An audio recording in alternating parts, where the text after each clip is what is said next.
Hi Scorpio and Scorpio rising. Here's a general look at your solar chart for March 2015, and there should be a link here to another video I made called March 2015 in a nutshell, which goes into the aspects a little bit more, kind of the weather report for the month. But for you, as well as all of the aspects, the sun is in quite a more spontaneous kind of area, you having more access to environments with sort of this freedom feeling, more scope for play and enjoyment, and perhaps there's more emphasis given to children or to leisure or entertainments or the leisure entertainment industry, and you're likely to feel more in your power. And you're likely to feel the appreciation coming to you from others as well.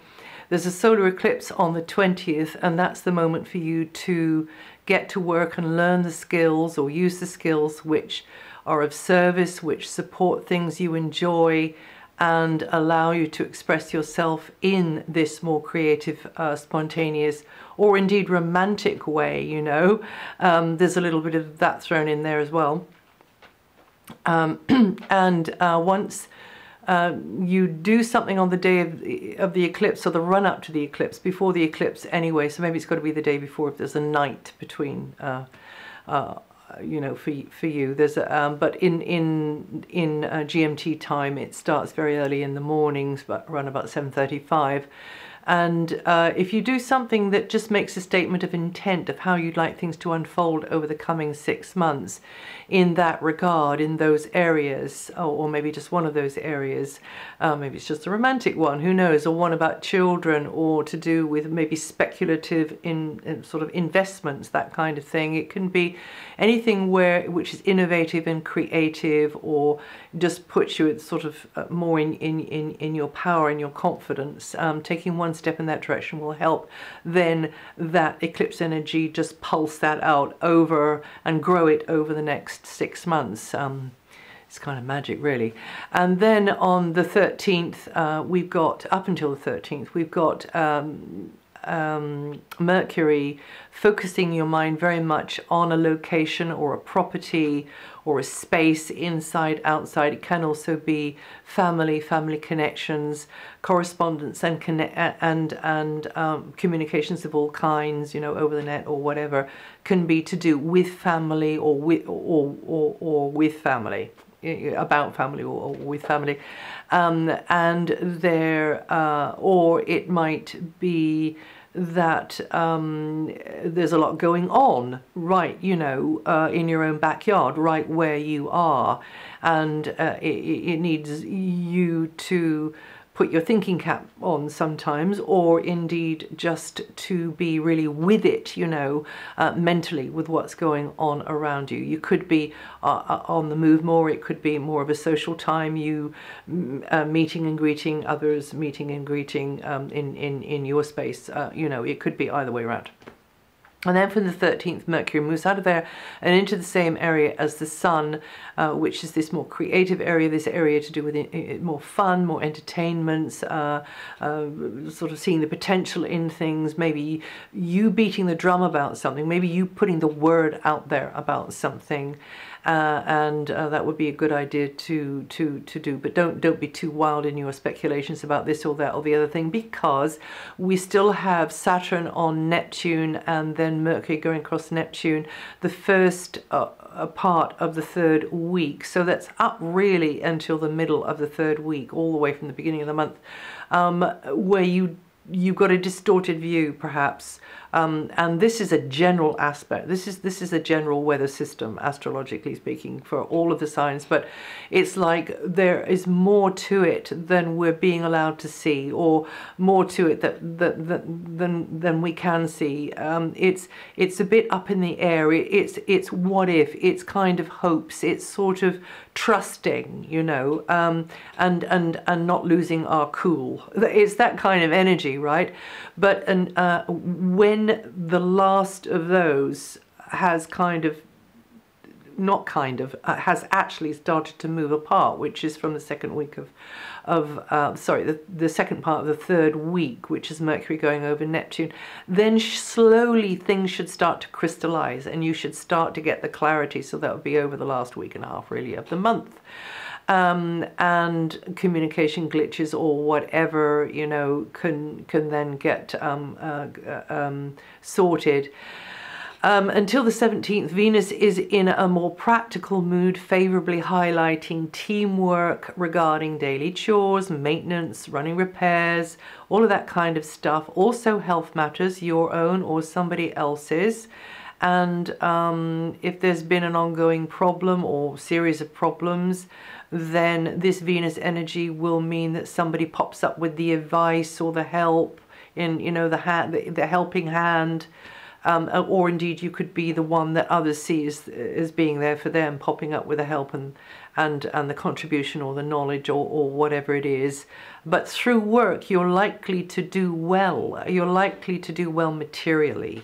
Just making the improvements might be enough, or maybe, you know, it's lucrative as well. And I have to say this area is to do with health and well-being. Again, there's likely to be the sort of person that you can do business with if it is a health problem, your own or somebody else's.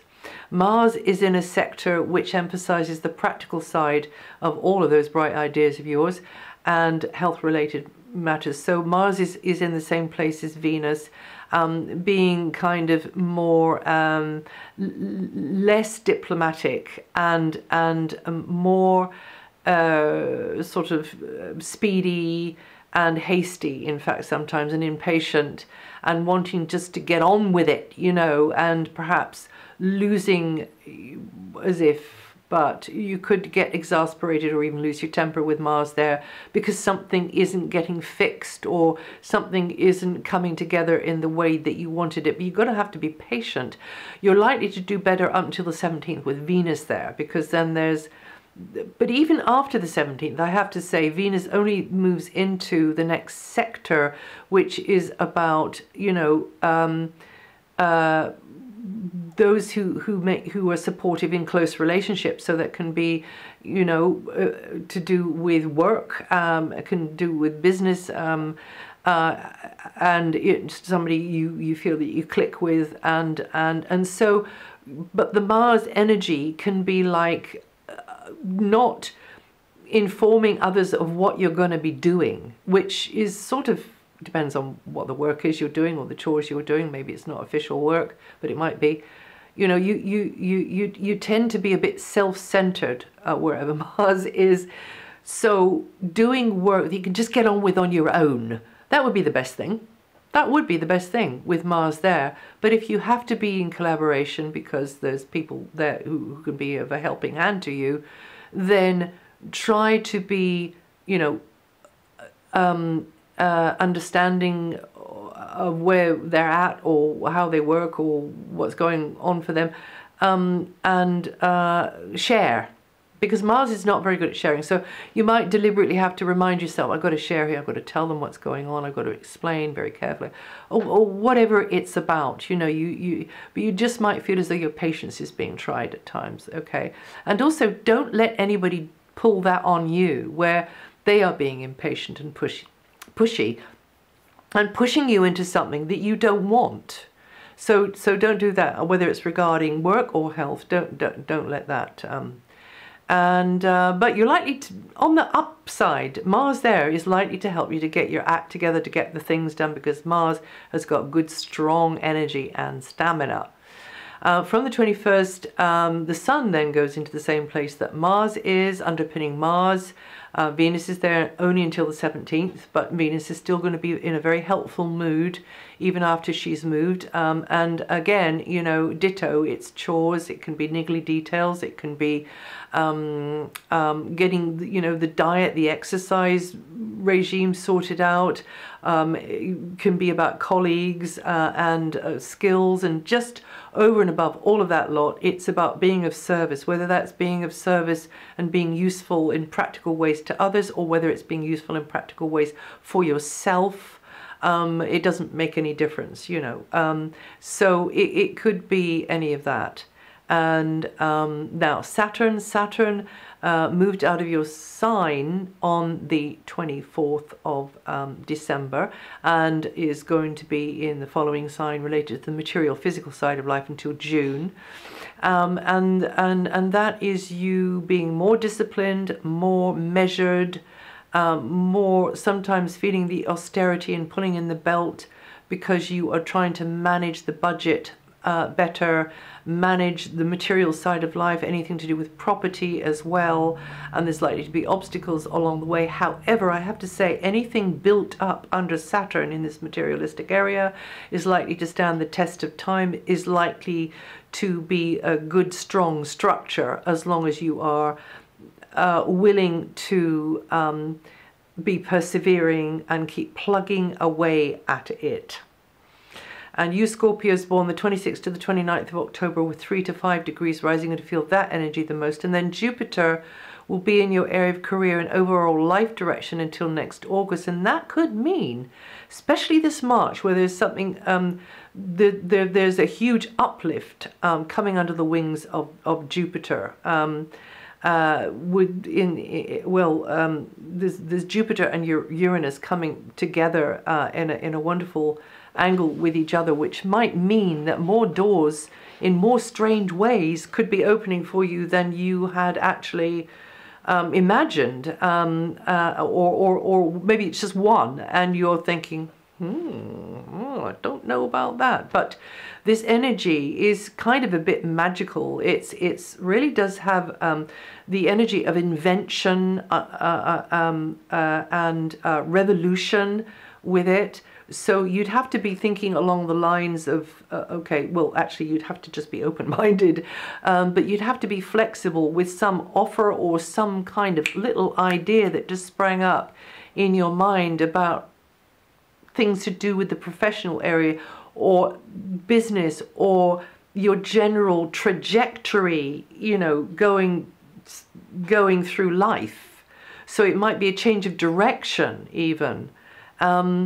And it is such a positive, beneficial energy. And you have to be careful not to have that cosmic aha and then end up throwing the baby out with the bathwater, because just watch out, because Jupiter, even though this is a positive energy, the Jupiter energy is not very good at details. Actually, perhaps not the Uranian energy either, when those two get together. So read the small print in it, you know, just have a little ponder on it.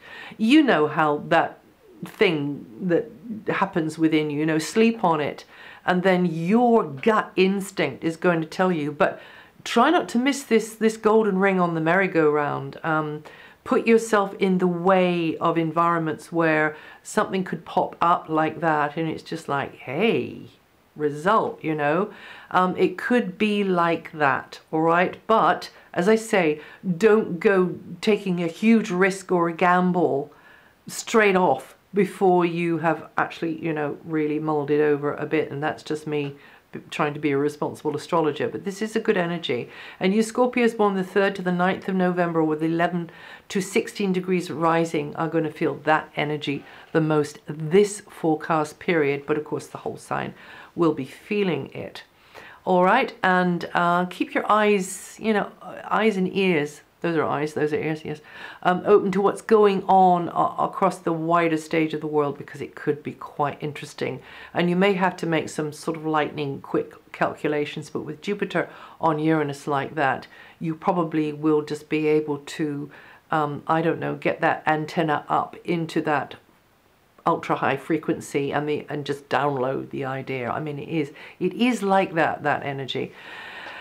Okay, and so that's it for March. All of this, well, much of this, maybe more than I've said, maybe less than I've said, is written up on my website. And also, if you listen to your moon sign or your rising sign, that could sort of add to what I've said here in some way. And I'll see you the next time.